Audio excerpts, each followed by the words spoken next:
আসসালামু আলাইকুম। আপনাদের সামনে আরো একটা নতুন ভিডিও নিয়ে চলে আসলাম। শুভ সকাল সবাইকে। তো দেখুন আমাদের সিমের জমিটি।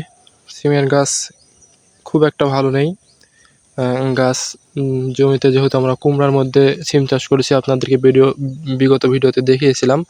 তো কুমড়ার ভিতর চাষ করছি সেহেতু কুমড়ার গাছের শক্তিতে সিমের গাছ পাচ্ছে না। সেইজন্য পুরো ভি এখনও সিমের গাছ যায়নি। কুমড়ার গাছ রয়েছে এবং জায়গায় জায়গায় সিমের গাছ রয়েছে দেখুন। তো আপনাদের সামনে একটি নতুন তথ্য জানানোর জন্য আসলাম যে দেখুন সিমের গাছে যদি প্রথম কীটনাশক ব্যবহার না করেন তাহলে কী পরিমাণে পোকায় আক্রমণ করতে পারে দেখুন।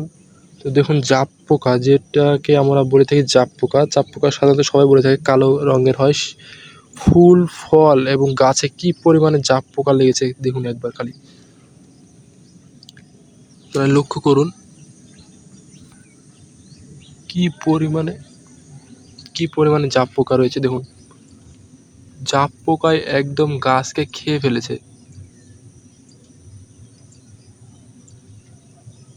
আমরা এখন পর্যন্ত কোনো কীটনাশক স্প্রে করিনি, সেই জন্য জাপ পোকায় দেখুন একদম শেষ করে দিয়েছে গাছগুলো, ফুলগুলোকে একদম নষ্ট করে দিয়েছে।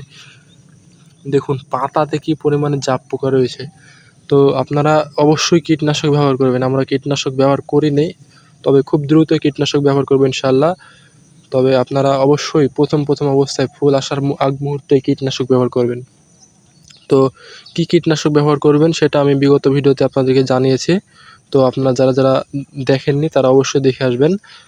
কী কীটনাশক ব্যবহার করবেন সেটা অবশ্যই আমি বিগত ভিডিও পুরো যারা দেখবেন তারা অবশ্যই জানতে পারবেন। বিগত ভিডিওতে আমি পুরো বিস্তারিত বলেছি। তো সবাই অবশ্যই দেখে আসবেন। আর দেখুন কী পরিমাণে জাপ পোকা লেগেছে।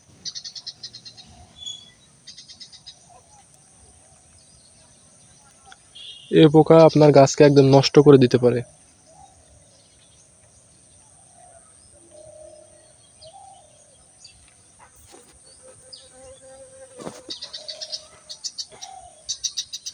তো আপনারা সবাই ভালো থাকবেন, সুস্থ থাকবেন এবং আমাদের পাশে থাকবেন।